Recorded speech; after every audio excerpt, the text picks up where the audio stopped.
Hey, welcome back to my channel, The Smoke and Beard Barbecue. Today I'm going to show you guys a step-by-step process on how to brine and smoke whole chickens in your smoker. Alright, so what I have in front of you guys is what I'm going to use for my basic brine. What I'm going to do is I went to Costco and I found these 2-pack of chickens that I am going to actually be brining and smoking. So what you want to do first is you need to get a brine recipe. Now you can find these brine recipes online. They're readily available online. What I did is while I was going and getting these at Costco, I actually found something called turkey brine. So I will be using this. If you want to use your own brine, you can use the same process, except it won't come out of the bottle. You would have to be the ones to actually get all the ingredients together yourselves. But let's assume you do go out and you get one of these or your own mixture. It's going to be something that looks something similar to this. Now what you want to do with this is you want to get it into a gallon of water and you want to boil it so that all the flavors start to come out. And I'm going to show you what this looks like already boiled. Once it boils, you need to let it, you need to first of all take it off of your stove top, and you need to let it cool off. You cannot just put this onto the chicken, because if you do, you're going to start to cook it. So this water needs to actually be at room temperature before you actually go to the next process. Once your brine has come down to room temperature, it's cool enough to be able to put it in here. You want to find a bag, a purpose for food bag in order to brine. This is going to be staying overnight, so what I ended up finding was turkey-size oven bags, and they're from Reynolds Kitchens. Now all I really have to do, the one other thing that I actually want to add is some apple cider vinegar. You want to add about 2 cups worth of apple cider vinegar to your mix. What I'm going to do at this point is, now that my chicken is ready to be basted in this brine, I'm going to put it in there, and then we're going to put it in the refrigerator. So I'm just going to go ahead and start brining these chickens right here.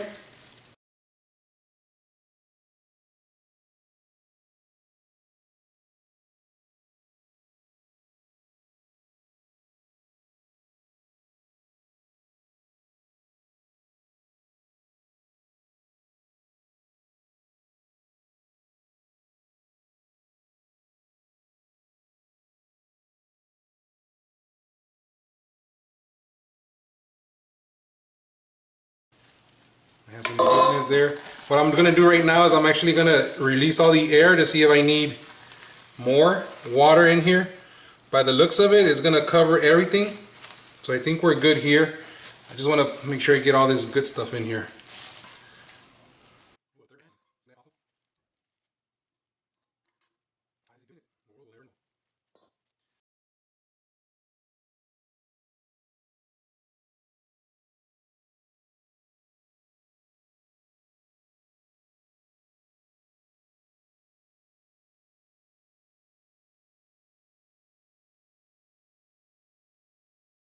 Alright, there you go.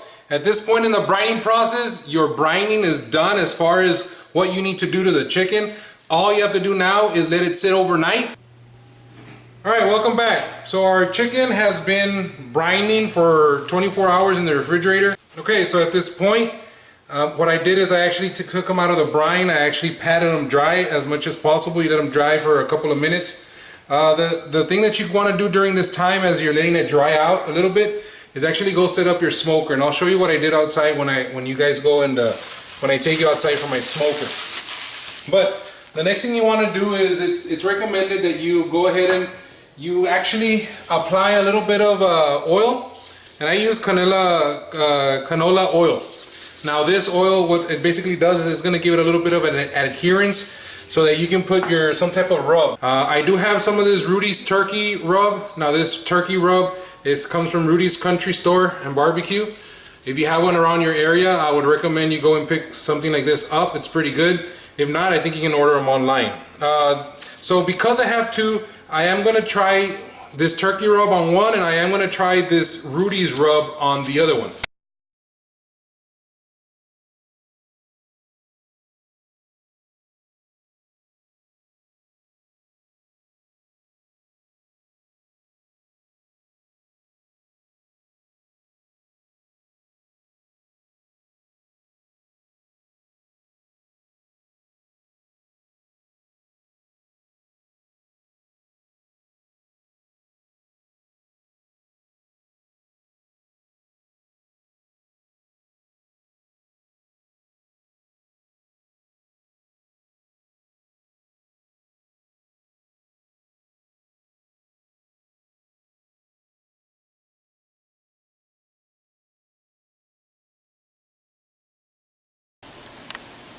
I brought out my chicken that I am going to be smoking on my Masterbuilt electric smoker, and I wanted to go over the setup a little bit with you guys.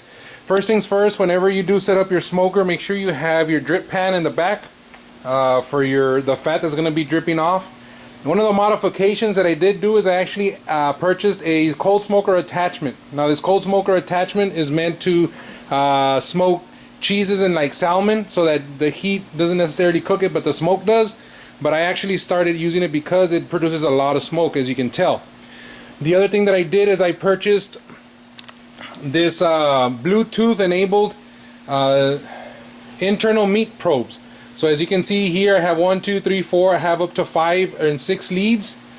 The temperature that I set my smoker at for the chicken was 250. So you're going to be doing 250 degrees. And you're looking for an internal temperature of your chicken breast to be about 165. Once it hits 165, you're good to go. So what I did right now is I actually fed my meat probe leads into my smoker, and I'm going to show you how I set it up. And you're going to notice that I have something special going on down there. That is a turkey smoke that I'm doing. If you're interested in how that's getting done, or how I did that, go ahead and look at my videos, the one that says smoked turkey, and you'll have a better idea if you ever decide to do a turkey. But the chickens that I'm using are way up here. Now these leads, I stuck them into the breast part of the thickest part of the breast of my chicken, and all I'm going to do is I'm going to smoke it. I'm not going to go by time. A lot of people do that mistake and say, well, it's supposed to be done in about 4 hours or 2 hours. No, I'm going to go and I'm going to let it smoke until I get my internal safe temperature of about 165 for the chicken breast. All right. Oh, one other thing, when you are setting up, make sure you set up your pan down there. This pan right here, it has one hole that goes towards the back. That's your drip hole. Make sure you do that. I also added water. It's a combination of water and apple cider vinegar. Alright, you can get this generic apple cider vinegar pretty much anywhere, so that'll help keep the moisture in there. But other than that, I just want to make sure that my chips don't run out, so that it smokes for the continuous 4 hours, and we should be good to go. I'll see you guys when it's ready to pull out these chickens and slice them up. Okay, so we're about an hour and a half into the cook. If you look, I have it at 250. It already hit 250. This has been going on for about an hour and a half, and still look at all the smoke that's coming out. This is why I love this cold smoker attachment. At this point, what I want to do is I want to make sure that the chips are going down the way they're supposed to. That to me tells me no. This is the reason that I have this poker, or you change it. The problem is that because of the stickiness that's going on down here, it will not allow these pellets. I actually added pellets, but it won't allow the pellets or the chips to go down. So, it's a lot of smoke. Woo! So, what do? You either shake this or you stab this so that it goes all the way down. Now, once you notice that I do that, now all the chips have gone down. Now they've already settled down. And what you do at this point, knowing that you're going to do another couple of hours of smoking, is you just grab a little bit more of your chips,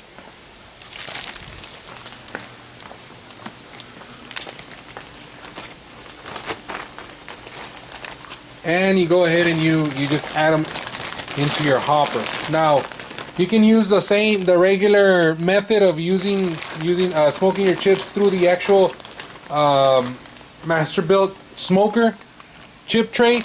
Problem is that you're probably gonna have to be coming out every 20-30 minutes if it smokes for you, every 20 or 30 minutes, and start adding these the chips in there and just kind of baby it a little bit longer. The reason I like this cold smoker attachment is because you can actually whoo, you can actually leave it for about an hour and a half, and it'll still be smoking for you. But I've added about a good amount of chips there for it to refill that cavity, and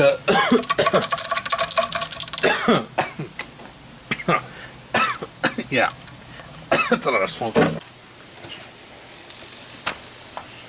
Oh yeah, it's starting to cook. You can start to see that it's actually cooking right there.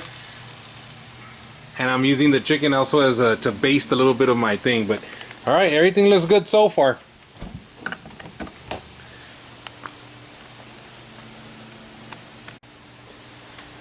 Okay, so we're about 3 hours into the cook right now. If you're looking at the, if I'm looking into the temperature, we're looking at 144, 145. Still have about another 20 degrees more to go to get it to where I actually want it to be at. We've been at this point cooking it at 250. What I'm going to do now is I'm actually going to crank this up to 275. Now the reason I'm doing that is because chicken does not necessarily have to be like, say it's a brisket, which want to do low and slow. You can cook chicken at a higher temperature and it will not, the taste and the tenderness will not suffer. What I'm going to do right now is I'm actually going to go in here and I'm going to actually increase my temperature to 275. Now the reason I want to increase to 275 is for a couple of reasons. What that's going to do is it's one, going to speed up the cooking process, but the next thing it's going to actually do, whether you're cooking a chicken or turkey down here, the next thing it's going to do is it's going to actually get that bark on the outside of the actual crust. It'll give you a little bit of a crust.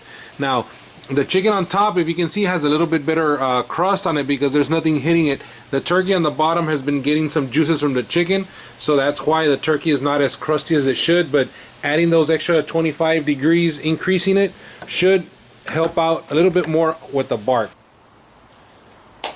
Alright, so at this point in the cook, for the chicken, I've been smoking this pair of chicken, the whole chickens, for about 4 hours, a little bit over 4 hours. And according to one of my temperature probes, one of them has already hit the temperature required, 165. Actually, right now it already has gone up to 169. So at this point, I'm going to check. I'm not just going to go by whatever it says on the first one. I am actually going to pull it out. Pull out the temperature probe and then check another piece of the whole chicken to make sure that it is at 165 or higher, and if so, we're going to go ahead and pull that out so that we can let it rest. Again, this is about 4 hours into it, and even though the chicken is about the same size, one of them says it's already done, and just so you get an idea of what it looks like. Yeah, there you go. Let me put it right there. So let me find out which probe is the number 4, because that's the one that's saying, okay, so it's this probe right here, it's saying that it's done. So what I'm going to do right now is I'm actually going to pull this out, stick it in another piece of the hot. So I'm looking for number 4, and number 4 says 171. All right, it's even telling me, hey, it's ready. Yes, I know it's ready. Just chill. All right, let me get this out of here. Okay. So that tells me that this bad boy is done. So what I'm going to do now is the next step, which is resting. I am going to rest the chicken while the other one comes out, and at the same time it gives it a little bit of time for the actual chicken to, you know, just relax the muscles. The way I rest, I'm going to close this off so that it can continue smoking the other ones. But the way resting works is you want to get yourself an ice chest. You want to line it with foil paper, and you just want to place the chicken down in there and let it rest for a bit. 20 minutes, 30 minutes, it's really up to you. But all this does is going to tenderize it just a little bit more. So at this point, I am going to look for my tongs, which are over here. I am going to leave that there. I'm going to open this up, pull this out a little bit. Whoa, whoa, yes. Just relax. I know you're ready to come out. Just hold on. Give me a minute. At this point, I'm just going to grab it. Oh, look at that. Look at that.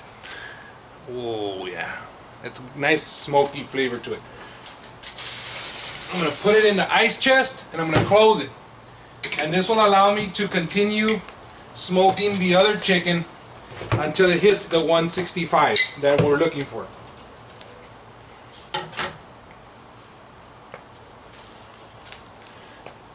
Once you put it in the ice chest, just let it rest. Because I have two birds that I am doing at the same time, I'm just pretty much gonna wait until both of these are done, and I can turn off the smoker. Of course, I have the turkey in there for another video that I'm doing, but once that's done, you just go ahead and slice it up, and we'll get to that point when we get to 165 on each one. And there's your very own smoked chicken in your Masterbuilt electric smoker. Just give it a 360 right here, all sides. It looks pretty good. What I'm going to do at this point is I'm actually going to cut into it to see what it looks like.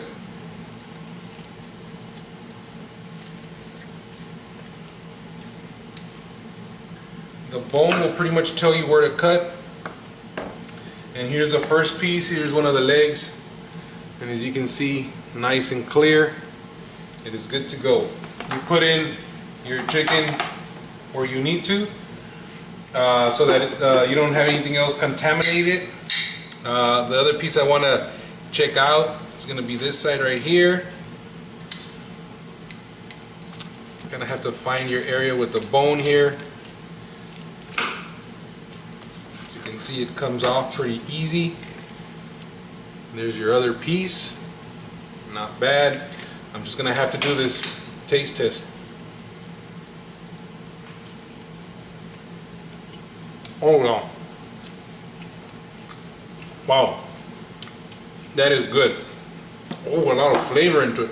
I know that one's mine. It has a bite mark. Oh. Okay. Sorry about that. You have the breast. It is nice and cooked.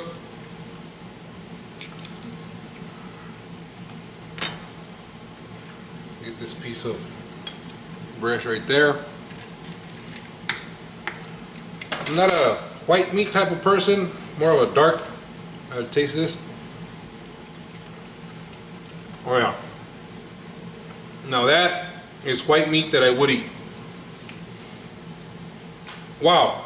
So again, brine it over 24 hours, smoke it at 250 and then hit it to 275. Make sure you get the internal temp up to 165 or higher. Don't get any higher than that because it will start to dry it out. But other than that, it's as simple as that, guys. It's pretty self-explanatory in how it's done. And it is very tender. Look at how easy it's like hot knife through butter. I know you don't do the bend test on chicken, but shit, if you did bend test, look at that. Wow.